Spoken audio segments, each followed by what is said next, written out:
The evidence shows that Jesus was going to press on with his symbolic protests, only this time under the very noses of the temple priests.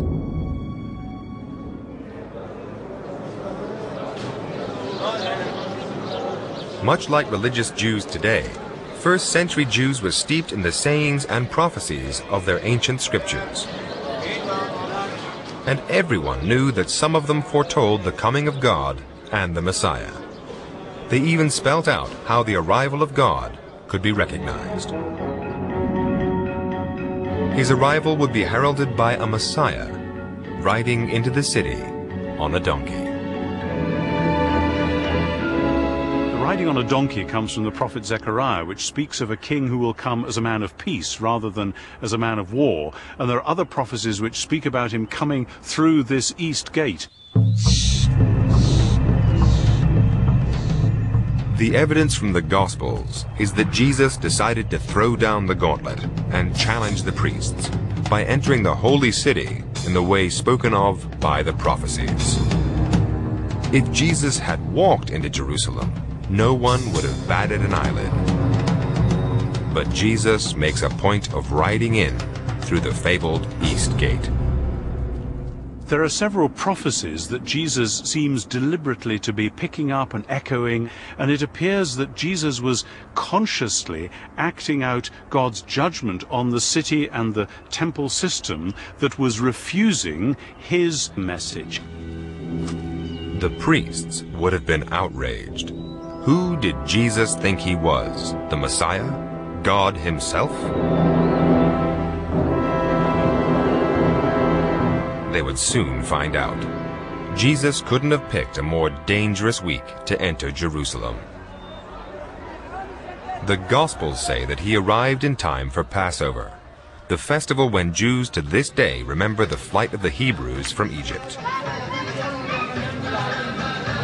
Helen Bond, an expert on the politics of the period, believes Jesus' timing was deliberate. Thousands of people were converging on Jerusalem, flocking into this tiny, tiny city, all heaving together inside the walls. It was a very, very tense time, and the whole city, I think, would have been like an immense tinderbox, that it just needed one spark, and that was it. The Roman governor in charge of Judea at the time was based 60 miles away in Caesarea. His name was Pontius Pilate. He would also have had to make the trip to Jerusalem, albeit reluctantly. He would have had to leave his nice, pleasant, cool villa at Caesarea, full of all the pagan, Gentile things that he was used to, and he'd have to make the journey with a fairly sizable amount of troops down to Jerusalem. The feast attracted so many different people from all over the empire that there was a worry from the Roman point of view that there could be riots and insurrections.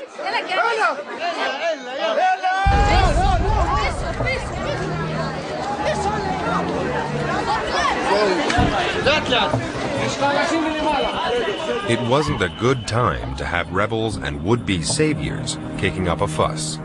Yet that's precisely what Jesus sets about doing. In the afternoon of his first day in Jerusalem, the Gospels say that Jesus went around looking at everything in the temple area.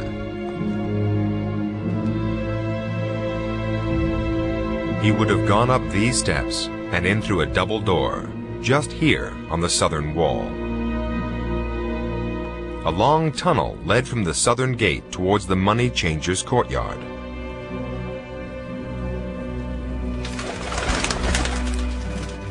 That day, Jesus would have seen the evils he had denounced time and time again going on in the heart of the temple. Pilgrims had to change their impure currency for pure temple coins. The coins were used to buy blemish-free white doves to sacrifice to God. The permanently impure, such as the sick, were kept out by guards. The next day, Jesus went back.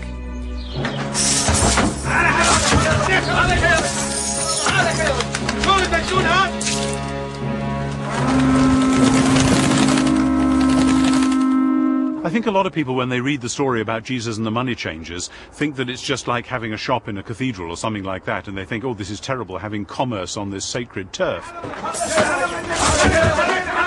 But actually, this is a calculated act. It's like somebody deliberately going into the main square of the capital city in Washington or London or wherever and burning the flag. It's a way of saying this system is under God's judgment, and people, I'm sure, would have heard it like that.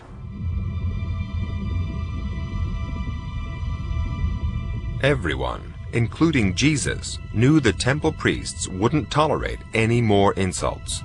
Pontius Pilate, too, would have been alerted to the disturbance. Had Jesus lost his mind? It couldn't be ignored. For pilgrims who come for the first time in their lifetime to Jerusalem, and they come with some kind of leader from the Galilee, and that's what the leader does. They will talk about this. And that's exactly what the priest didn't want it to happen.